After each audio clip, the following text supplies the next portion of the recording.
Di sini ada namanya tag elemen form, gitu ya. Lalu atributnya ada action dan method. Nah, ini apa sih action dan method?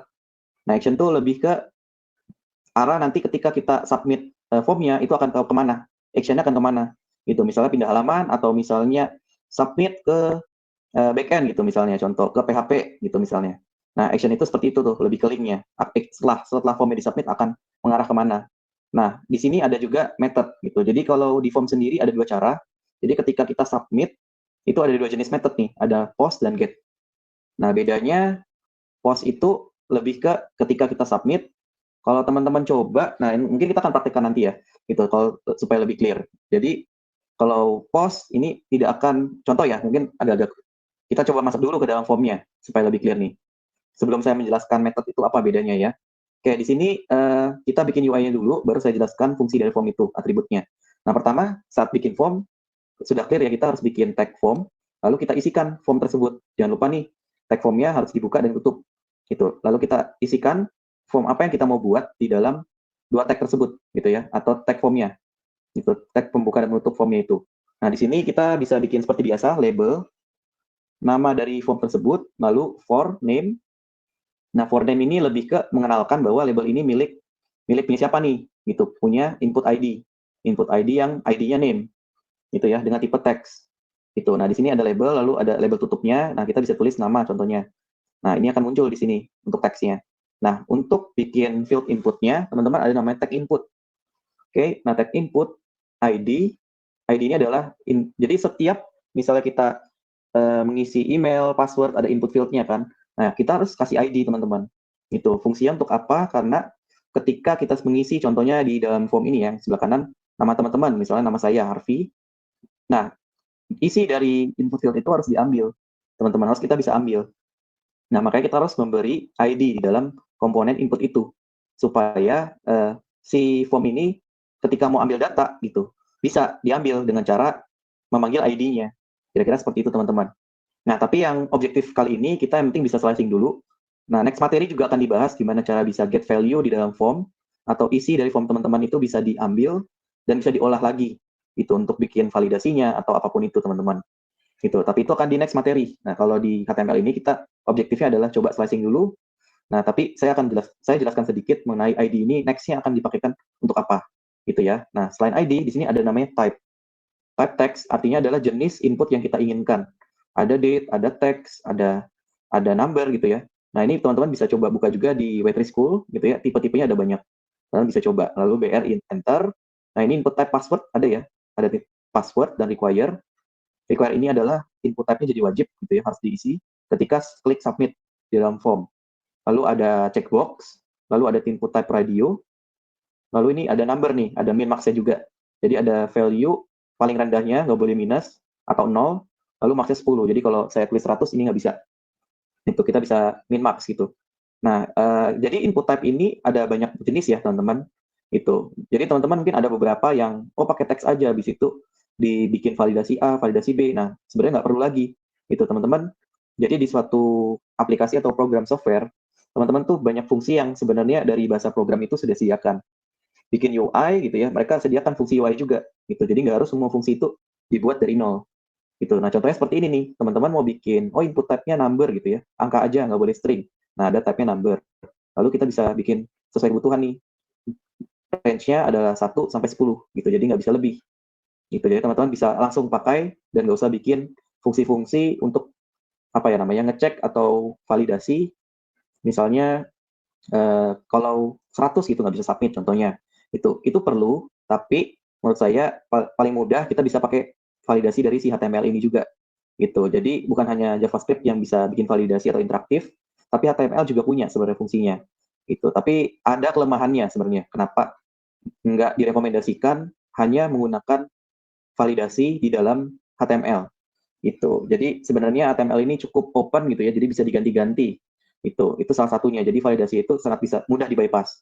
Itu kira-kira singkatnya seperti itu teman-teman. Nah, jadi akan dipelajari juga validasi yang lebih advance itu di JavaScript. Kira-kira gitu ya. Itu juga di next materi. Nah, tapi saya jelaskan dulu fungsinya juga bisa kita pakai dari HTML. Oke, lalu ada text area, ini bisa bikin pesan yang lebih panjang. Ini lebarnya mungkin ya lebih ke kolom. dan row-nya berapa. Itu ini ada 8 kali 64 lebarnya. Nah, nanti bisa ketik di sini ini placeholder-nya. Oke, lalu text area bisa tulis pesan kayak untuk chat gitu ya. Ini bisa pakai text area. Terakhir adalah input type submit value oke, ini adalah bikin button. Gitu. Jadi ini adalah tombol untuk mensubmit form yang sudah dibuat nih yang di atas. Jadi sudah terintegrasi atau bersatu nih dengan form yang sudah di-define. Jadi ketika klik OK, sebenarnya kita bisa define action-nya. Itu. Dari button ini ke form yang di atas. Itu. Jadi ini akan terhubung nih. Jadi klik OK, ini akan langsung trigger si action dari form. Seperti itu kira-kira teman-teman. Lalu untuk method post, itu ada post dan get. Kalau get, simpelnya sebenarnya hanya perbedaan di URL di atas website teman-teman. Jadi kalau post, kalau get, ketika disubmit data-data atau parameter yang mau dikirim nih teman-teman, kan form tujuannya adalah input data, betul ya? Gitu. Nah, ketika menggunakan metode get, input datanya itu akan kelihatan di halaman URL. Oke, nah sedangkan post itu tidak akan terlihat, simpelnya seperti itu. Jadi baik yang mana sebenarnya tergantung kebutuhan teman-teman. Kalau teman-teman perlu menyembunyikan, contohnya kayak password, email, data pribadi gitu ya, teman-teman harus pakai post amannya. Itu. Seperti itu sih kira-kira perbedaannya. Jadi nggak ada yang terlalu berbeda jauh, kecuali hanya saat parsing data URL-nya akan tampil. Gitu. Kalau menggunakan get, sedangkan kalau post itu tidak akan tampil di URL-nya, jadi hanya akan pindah halaman. Itu setelah form action. Oke, mungkin jelasnya kita akan coba praktekkan lebih detail.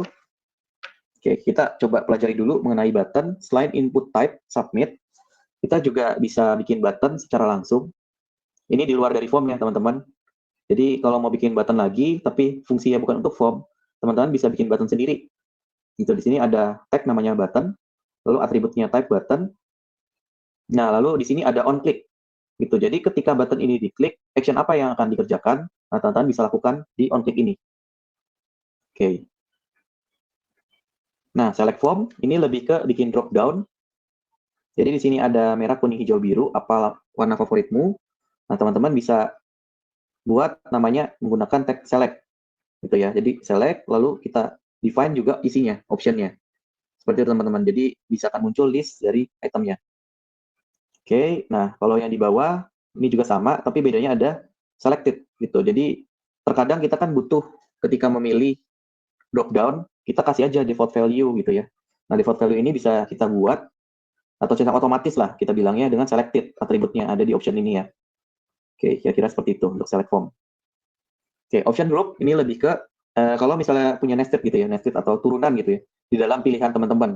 Itu di sana mungkin teman-teman selain pilih jenis, misalnya jenis minuman di sini ya, ada jus buah, itu ada jamu gitu ya.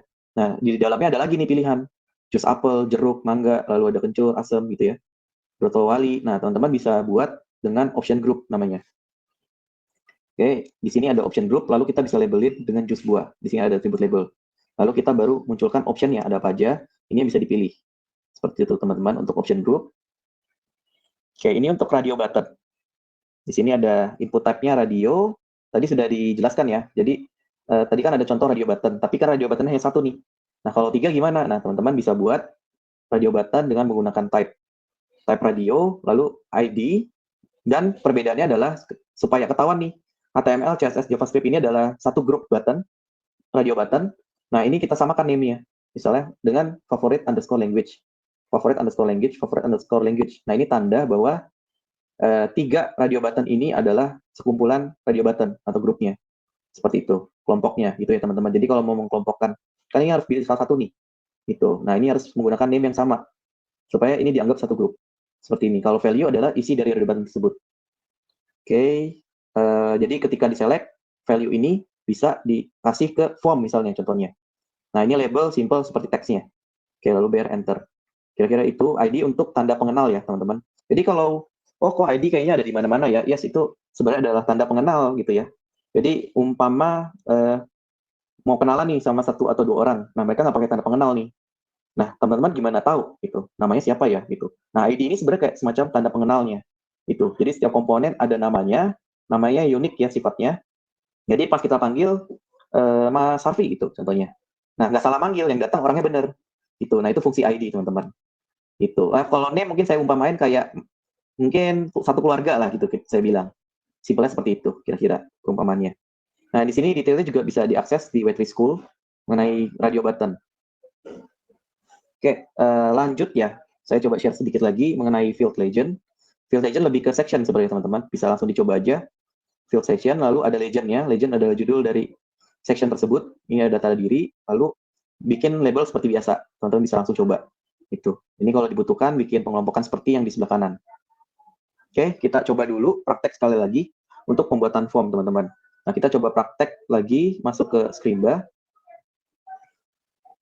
Oke, kita tes bikin form yang sederhana dulu ya, teman-teman. Oke, kita coba create new file. Dulu form.html. Oke, form.html. Kita coba biar cepat ya, kita copy dulu strukturnya.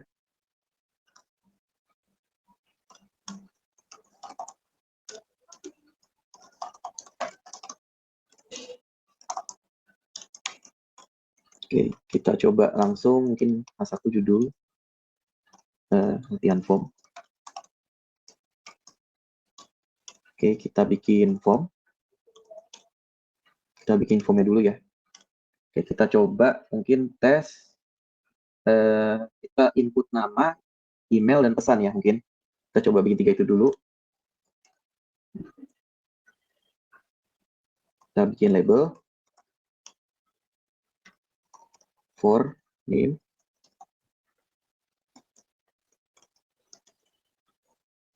Nama. Lalu tutup label. Input ID-nya name. Untuk tanda pengenal. Lalu type-nya text.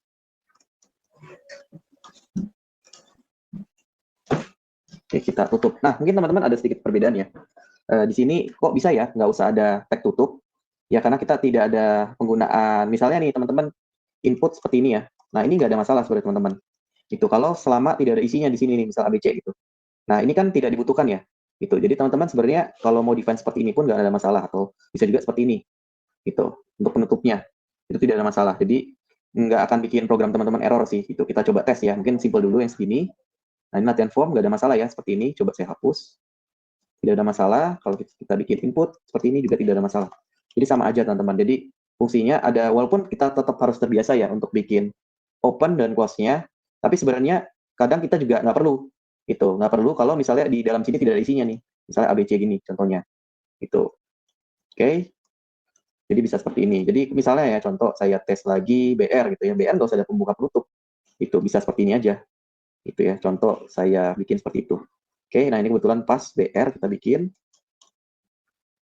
Lalu input.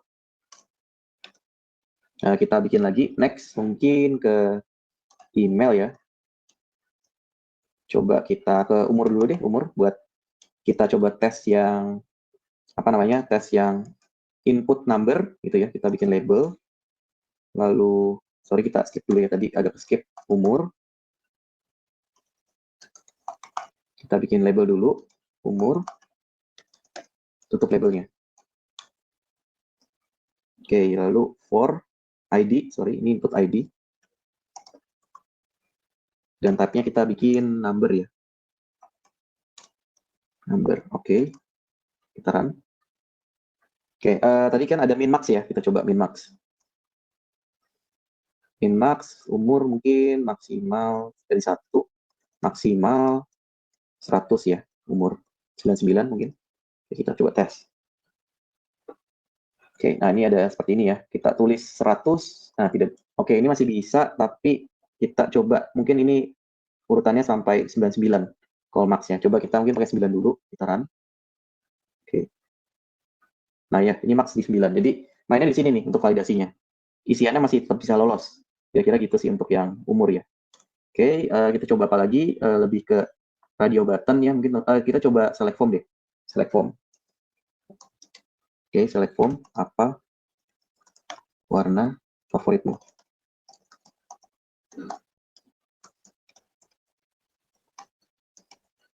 Oke, kita combine deh sama yang tadi biar nggak lupa ya. Kita bold. Gitu.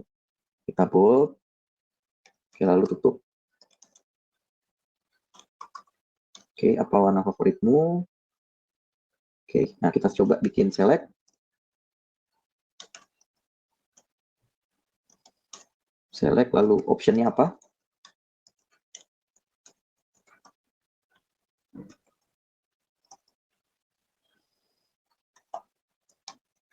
Optionnya merah, lalu tutup dengan option. Kuning, option, kita bikin option lagi. Tutup, kuning, lalu klik option. Oke, kita bikin 3 aja dulu ya, option. Lalu bikin hijau, option. Terus tadi ada yang kita tes selected ya, kita coba bikin selected. Oke, kita run. Oke, ini langsung selected hijau.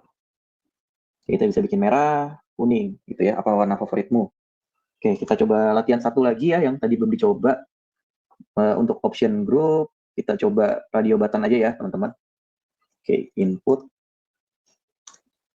radio button, kita bikin type, lalu radio, ID, HTML, name, favorite language. Oke, value adalah HTML. Oke, ini saya coba di-share dulu. Oke, lalu tutup. Oke, lalu label. Isi dari radio buttonnya kita harus bikin label agar bisa tampil. Ini untuk HTML ya, ID HTML, label ini HTML, lalu tutup labelnya. Lalu BR. BR untuk enter. Oke, kita coba copy aja. Oke, kita ganti ya CSS, JavaScript. CSS, JavaScript. Jadi ini sama aja ya, tinggal teman-teman copy. Oke, kita coba. Oke, ini belum ya, lupa diganti CSS dan JavaScript. Oke, kita run. Oke, di sini ada HTML, CSS, JavaScript. Nah, ini kurang enter aja supaya lebih rapi ya. Oke, teman-teman juga bisa running. Nah, seperti ini. Nah, kalau radio buttonnya benar, ini nggak bisa tuh di-select 2 kali karena di satu grup. Jadi hanya salah satu. Seperti itu sih teman-teman untuk radio button. Nah, terakhir lebih ke button ya untuk submit. Ya, kita tinggal buat input type-nya. Input type, submit value. Input type, submit, lalu value oke. Value submit mungkin. Submit. Oke, kita tutup. Oke. Nah, oke, sudah bisa. Oke. Nah, tinggal action-nya nih. Misalnya action-nya kita bikin ya. Adalah saya ambil umpama pakai website lagi ya, website yang di luar. Contoh www.google.com. Action lalu metodenya post. Kan? Nah, ini pindah halaman ya teman-teman. Jadi action ketika di submit gitu, dia akan pindah halaman. Nah, ini pindah ke halaman link yang saya sediakan, cuma karena pakai Scrimba ini nggak bisa gitu. Paling pakai target blank kalau mau, itu bisa. Oke, kira-kira seperti itu sih. Nah, coba kita pakai get. Tapi kalau get sepertinya kita tes dulu ya. Sepertinya kalau kayak tidak bisa dicoba ya untuk sekarang. Tapi intinya kalau teman-teman coba gitu ya, di sini ada perbedaan di halamannya ketika submit itu URL akan berbeda. Ada data yang disubmit dalam form. Kalau menggunakan get, kalau menggunakan post tidak. Seperti itu sih teman-teman. Bisa coba praktek aja langsung atau coba search form di dalam Waitress School, itu bisa dicoba juga untuk buat formnya ya teman-teman. Oke, sampai sini kita akan lanjut kembali ke PPT.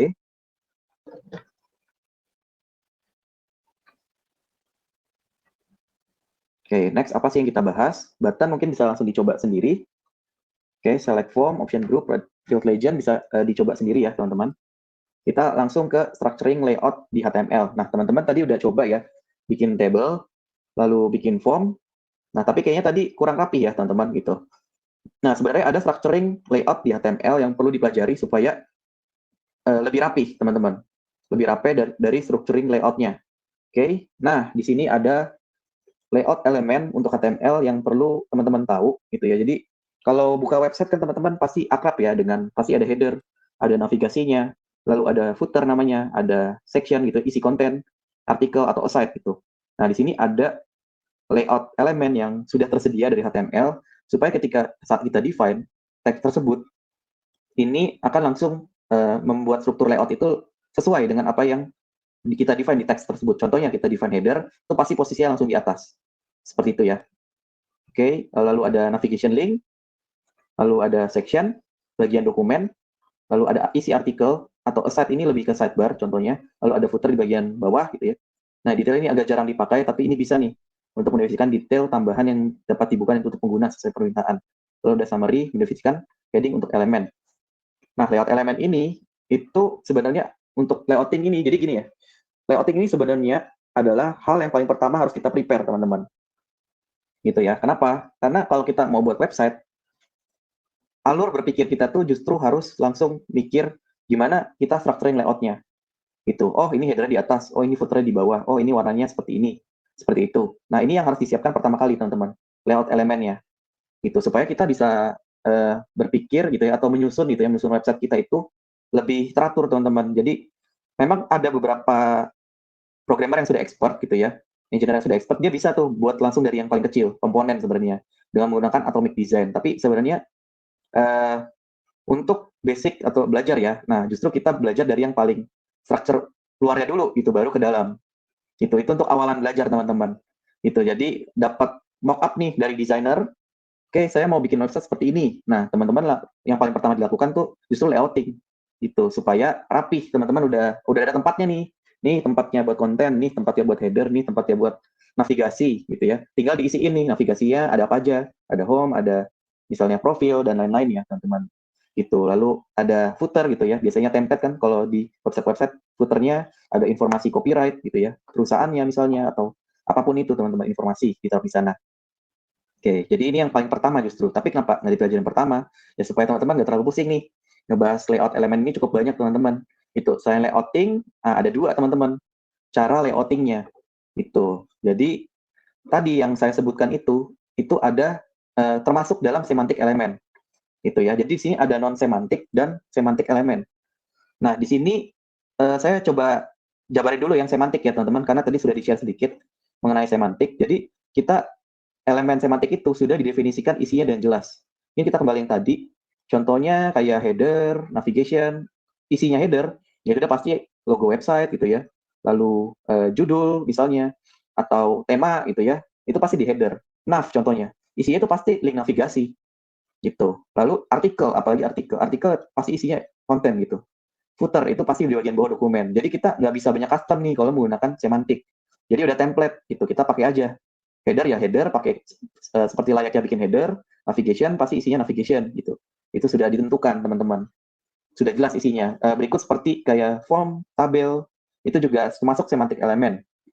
Nah, tapi ada juga loh elemen yang kita belum mendefinisikan apapun ketika kita bikin tag-nya. Gitu. Jadi teman-teman di sini ada div, span gitu ya. Tapi kalau teman-teman coba pakai tag ini, itu nggak akan berpengaruh apa-apa ke website teman-teman.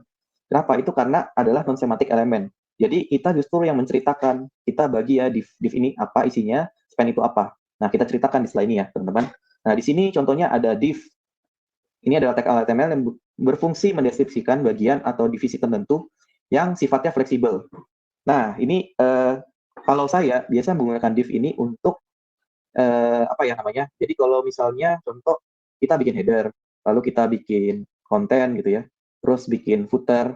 Nah, ada beberapa part, misalnya ada desainer ya, contoh saya minta ini di sebelah kiri, terus ini di kanan, terus kolomnya dibagi 3 ya teman-teman, atau dibagi 5 itu contohnya. Nah, itu nggak ada gitu di semantik. Paling pakai tabel tadi tuh. Cuma kan tabel agak terbatas gitu ya. Nah, kelemahannya tabel terbatas, customnya kita nggak bisa macam-macam gitu, agak terbatas gitu lah, kaku lah bisa bilang. Nah, kalau div ini enggak. Gitu. Div ini justru kita yang define sendiri dengan CSS, kita custom sendiri gitu, teman-teman. Itu kita custom sendiri butuhnya apa nih? Oh, saya mau ada 3 division, terus dari kiri ke kanan gitu. Div-nya kita bagi 3 gitu. Yang divisi 1 misalnya lebarnya 300 gitu ya. Div 2 misalnya setengah dari layar gitu ya. Terus div 3 cuma 10% dari layar, contohnya seperti itu. Nah, itu kita bisa define dengan customable dengan division tag. Oke, kira-kira itu ya. Jadi ini untuk bagian dari layouting, tapi layouting yang fleksibel. Simpel seperti itu, teman-teman. Oke, kalau span tag ini di bagian yang lebih kecil, yaitu ada di teks gitu. Jadi kadang-kadang kita kan mau, tadi kan udah coba ya italic, lalu ada bikin bold. Nah, tapi dua itu juga bisa digabung gitu ya. Nah, tapi kita bisa mengkotak-kotakan. Misalnya kita bikin satu artikel yang panjang ya. Di paragraf sekian saya mau warnanya merah, terus garis miring, habis itu di underline atau apapun itu. Nah, kita bisa aja sih pakai tag ya, teman-teman. Tapi ada sebenarnya cara yang lebih efisien untuk bikin supaya konten-konten kita itu manipulasinya lebih mudah. Gitu. Nah, kita bikin bikin spin aja, span namanya. Kita kelompokin, oh tulisan ini saya mau style sekian. Tulisan ini saya mau style sekian. Nah, itu akan diperbantukan dengan CSS, tapi kita harus kotakin itu dengan span. Itu kita harus kelompokin. Kira-kira seperti itu sih teman-teman penggunaan span. Jadi kalau teman-teman kita coba screening ya dari awal sampai akhir, simpelnya sih kita kayak nulis di Word gitu ya, tapi dengan bahasa HTML gitu teman-teman. Mungkin teman-teman udah terbiasa dengan bahasa Indonesia tapi masih bingung dengan bahasa Inggris gitu. Nah di sini sama gitu, teman-teman udah biasa nih dengan Word gitu ya, Microsoft Word. Teman-teman udah ngerti cara pakainya. Nah tapi HTML punya bahasa yang berbeda atau bikin website itu punya bahasa yang berbeda. Nah ini sebenarnya bahasa-bahasa yang harus dipelajarin. Nah sebenarnya kalau teman-teman akrab dengan Word ya, oh ternyata ini bisa dipakai nih. Kayak di Word ya, kita blok tulisannya beberapa bagian, terus kita misalnya miringin, kasih warna merah gitu ya, atau underline gitu. Nah itu ya mirip sama kita span gitu. Kira-kira seperti itu sih. Span dengan style ya tapi ya. Kalau kita cuma tulis span doang, balik seperti tadi, ini bukan semantik, elemen semantik gitu. Jadi harus kita custom sendiri, butuhnya apa. Oke. Nah ini teman-teman boleh coba. Ada header, lalu ada main, konten utama, lalu ada footer. Baik. Gitu ya. Ini kita coba bikin satu artikel, lalu kita section ini, teman-teman posisi headernya apa, mainnya apa, footernya apa. Nah ini cukup selain artikel juga format website layoutingnya juga bisa pakai ini ya teman-teman. Itu ini contoh yang artikel. Nah ini artikel section ya, section class, lalu ada main, class main, ini konten utama, lalu ada class footer. Oke, baik. Nah ini bedanya dengan tadi ya, ini dengan header, main, footer, ini dengan section. Nah kalau section tadi ini juga termasuk sebenarnya dalam bisa non semantik juga sih gitu, tapi ini spesifik untuk artikel, kira-kira gitu. Ini sama aja sebenarnya sih. Jadi boleh pakai cara ini, main header footer, atau boleh pakai cara yang section. Gitu. Ini sebenarnya sama aja. Teman-teman bisa coba. Oke, jadi, nah mungkin teman-teman saya nggak punya rumusan ya. Oh ini harus pakai header, ini harus pakai section. Oh ini harus pakai apa? Nah ini beda-beda. Tiap developer tuh bisa mendefine-nya terserah mereka sebenarnya. Ada yang suka pakai header, ada yang suka pakai semuanya pakai div gitu contohnya. Itu ada yang mungkin pakai section. Nah, saya termasuk orang yang jarang pakai section contohnya. Saya lebih banyak pakai div atau pakai combine sama main header footer. Nah, ini bisa beda-beda teman-teman. Jadi, kalian punya alat banyak, pilih aja yang kalian suka apa. Itu, nggak usah terlalu banyak alat dipakai gitu ya, sesuai kebutuhan. Menurut saya itu sih kuncinya, cukup seperti itu. Oke, kira-kira sectionnya ini saja teman-teman. Uh, Oke, kita coba praktekkan sebentar lagi ya, kita coba praktekkan lagi yang di section ini. Kita bikin artikel ya, teman-teman. Coba kita masuk ke pindah ke ini ya, ke code-nya, masuk ke Scrimba. Kita coba praktekin sekali lagi untuk yang materi terakhir ya, teman-teman, di structuring layout. Oke, saya coba tes menggunakan layout.html. Oke, kita copy aja ya supaya cepat.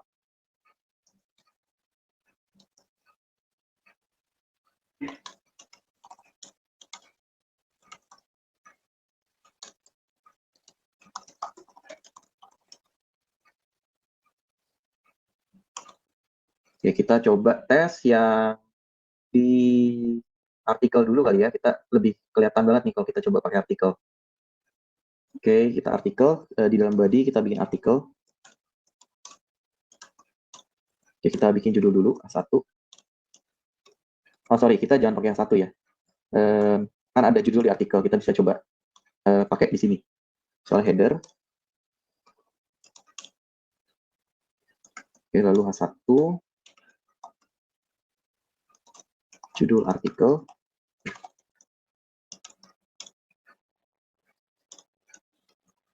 Lalu selamat datang.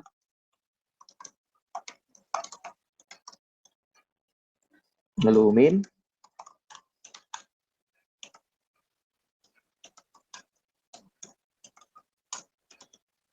Ini konten utama.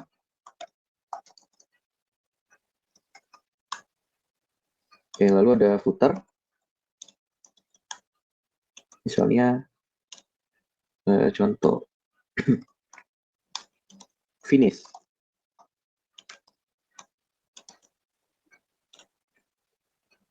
Oke, kita coba run ya. Ini ada judul, ada konten utama. Kita bisa panjangin lagi mungkin ya. Misalnya ini konten utama, ini konten utama. Di copy aja ya. Oke.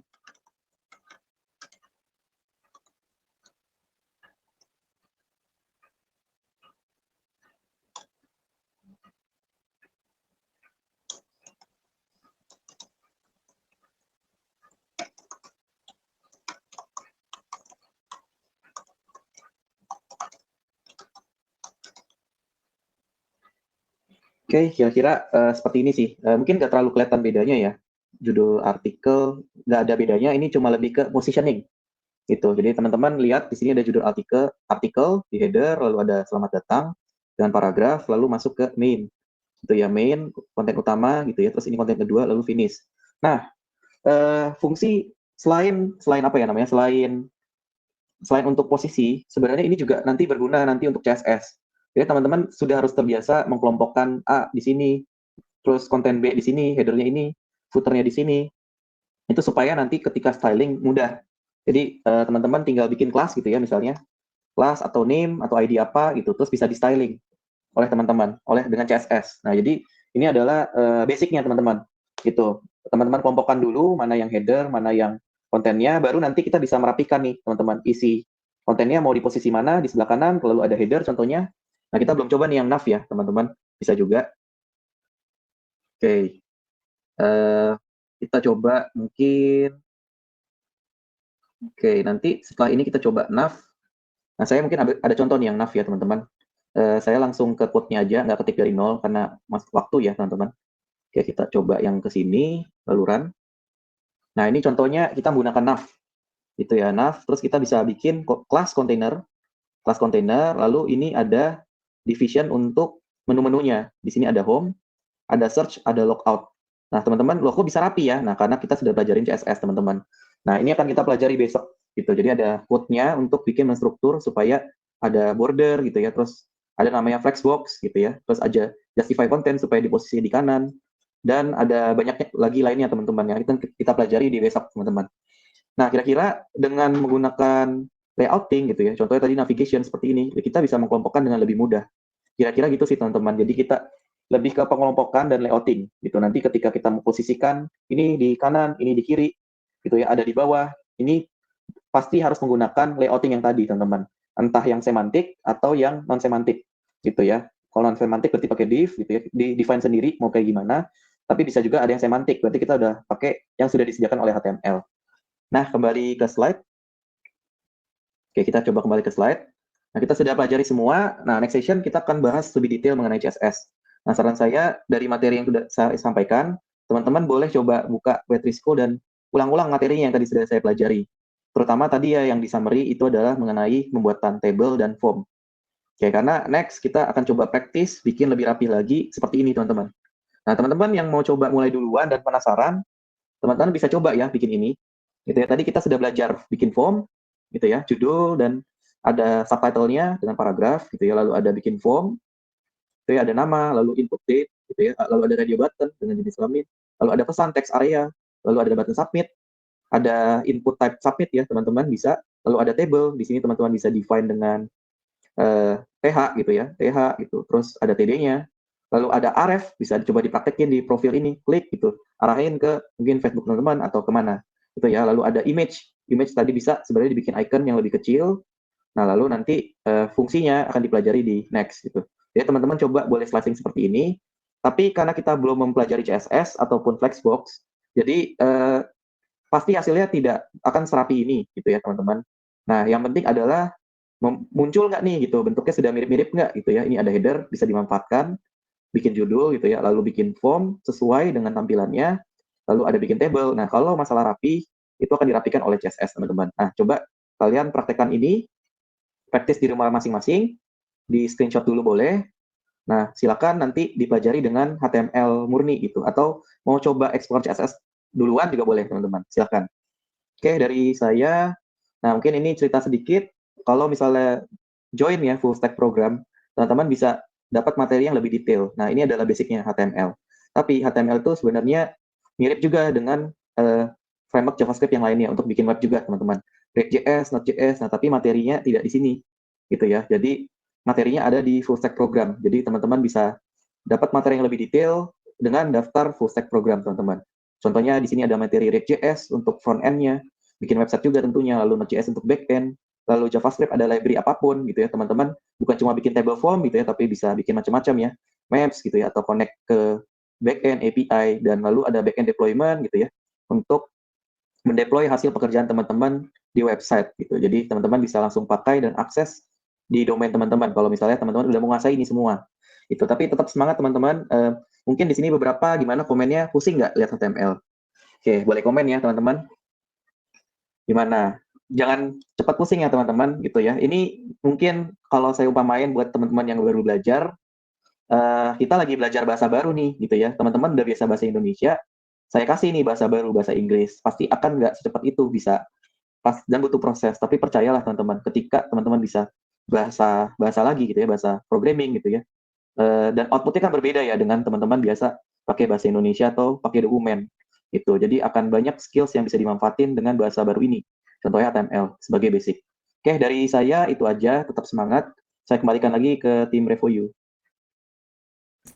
Oke, thank you so much Mas Harvey untuk sesinya nih bareng sama teman-teman untuk mengajarkan seputar HTML ya teman-teman. Oke deh kalau gitu, thank you so much Mas Harvey sekali lagi. See you tomorrow ya Mas. Thank you. Thank you semuanya. Selamat malam. Oke teman-teman, gimana tadi sesi bareng sama Mas Harvey-nya? Makin clear atau makin pusing nih teman-teman? Gak masalah ya, kalau tim ngebul artinya kalian satu langkah menuju paham nih seputar software engineering, jadi nikmatin aja prosesnya ya teman-teman. Oke, sebelum kita mulai ke sesi berikutnya, aku mau cek ombak lagi gitu ya. Menurut kalian nih teman-teman, jadi seorang software engineer itu harus punya background IT atau computer science ya sih sebelumnya? Boleh ya, kalau misalnya menurut kalian kayaknya enggak sih kak, kalian berarti tim 1 nih. Tapi kalau misalnya kalian masih nggak tahu jawabannya, berarti kalian tim 2. Ayo aku tunggu nih responnya teman-teman. Kalian tim 1 tim 2 nih. Menurut kalian seorang software engineer gitu ya harus punya background IT nggak? Atau computer science sebelumnya? Coba ya, kita lihat dulu teman-teman. Oke, ya, sip. Thank you teman-teman buat responnya. Jadi aku mau sharing juga nih teman-teman. Kalau join di Full Stack Software Engineering Program gitu ya, ternyata nggak perlu background apapun loh teman-teman ya. Kenapa sih Kak? Karena students kita yang ada di Full Stack program sekarang itu beragam banget backgroundnya. Ada yang fresh graduate, ada yang career switcher, bahkan ada juga ya yang experience masih mau upskilling di Revoyu nih teman-teman. Nah buat kalian yang tadi nggak punya background IT ataupun computer science sebelumnya, nggak perlu khawatir karena buktinya nih teman-teman, gitu ya, student di Full Stack kita pun beragam banget dan bisa banget untuk belajar dari nol bareng sama Revoyu. Karena sekali lagi kurikulum yang akan nantinya kalian pelajarin selama di Revoyu course itu benar-benar sudah di-crafting sedemikian rupa gitu ya dengan para industry leaders untuk para teman-teman yang awam banget di bidang software engineering itu bisa akhirnya tadinya jadi beginner gitu ya, jadi akhirnya advance nih teman-teman di bidang software engineering. Nah buat kalian gitu kan ya penasaran kenapa sih tadi banyak gitu ya yang fresh graduate ataupun career switcher akhirnya beralih nih pengen ke bidang software engineering, karena teman-teman sekali lagi di bidang software engineering ini benar-benar high demand banget ya, dan juga high salary dan juga wide opportunity tentunya, dimana sudah tertera juga ya di layar kaca kalian untuk dari segi job opportunity itu nggak main-main ya, dari role software engineer sampai dengan Flutter developer. Terus juga nantinya dari segi opportunity-nya kalian bukan cuma dapetin full time aja, tapi kan juga berkesempatan untuk dapetin freelance project nih kalau kalian berkecimpung di bidang software engineering. Dan dari segi salary-nya juga nggak main-main ya teman-teman ya. Nah salary ini balik lagi apabila kalian udah pengalamannya mumpuni gitu ya, pastinya salary juga akan mengikuti sesuai dengan qualifications kalian masing-masing. Nah buat teman-teman di sini ada nggak nih role yang pengen kalian milikin nih ke depannya nih? Apakah jadi seorang back end developer, front end engineer, programmer, atau apa nih teman-teman? Boleh ya di-sharing di chat box juga. Nah, buat teman-teman di sini yang yakin banget pengen berkarir di bidang software engineering, yuk langsung aja join ke Review Full Stack Software Engineering programnya kita. Kenapa? Karena nantinya buat teman-teman di sini yang para tadi fresh graduate ataupun career switcher, itu pastinya kalian akan dapetin selain ilmunya gitu ya, fundamentals yang ngelotok, nanti di 3 bulan terakhir itu dapetin yang namanya Review Next Facility.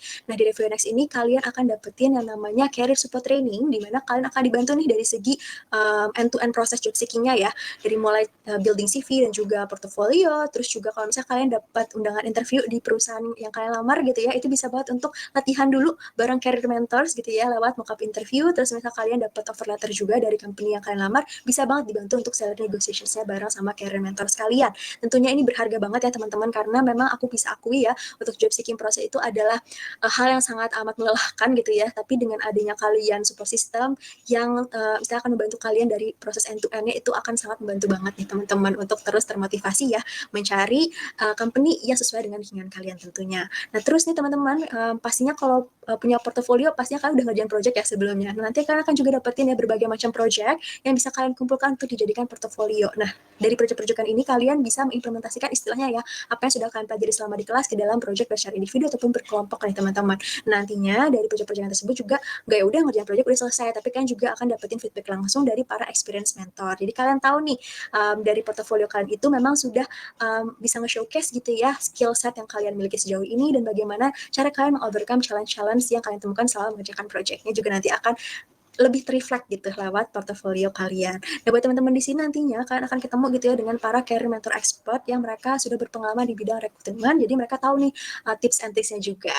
Nah, buat teman-teman di sini langsung aja yuk daftar sekalian juga karena kita lagi ada special price nih teman-teman, dan special price ini juga terbatas ya slotnya, jangan sampai kalian kehabisan nih. Dengan kalian dapat potongan yang sudah tertera di layar kaca, itu kalian udah bisa dapetin skill boosting dan juga career transforming program nih, dimana selama 6 bulan kalian akan dapetin ya intensive lectures dan juga project bareng sama para experience mentor, dan juga 3 bulan berikutnya ada career support. Terus juga mungkin teman-teman yang ketika admission prosesnya memberikan effort yang maksimal gitu ya, sehingga bisa berkesempatan dapat yang namanya job guarantee. Jadi buat teman-teman di sini gitu ya, aku sarankan langsung daftar sekarang juga karena lagi ada special price. Langsung yuk daftar, deal yang sudah tertera di layar kaca ataupun ada di pin message YouTube. Nah, for information juga nih, ketika kalian daftar gitu ya, deal yang sudah kita share, itu kalian nggak langsung dinyatakan lulus gitu aja, gitu, tapi kalian akan melewati serangkaian admission proses terlebih dahulu, dan untuk mengikuti admission proses ini nggak dipungut biaya apapun, jadi registrasinya gratis ya. Jadi misal ternyata ketika admission proses kalian ternyata tidak cocok gitu ya dengan program Revoyu gitu kan ya, dari segi penilaian, gak masalah juga, nggak perlu khawatir karena kalian nggak keluar biaya apapun ya teman-teman, jadi risk free, dan juga kalian bisa dapetin konsultasi gratis bareng sama tim admissionsnya Revoyu. Nah, misal nih ternyata buat tim yang ternyata dinyatakan cocok gitu ya dengan program Revoyu, itu selamat teman-teman.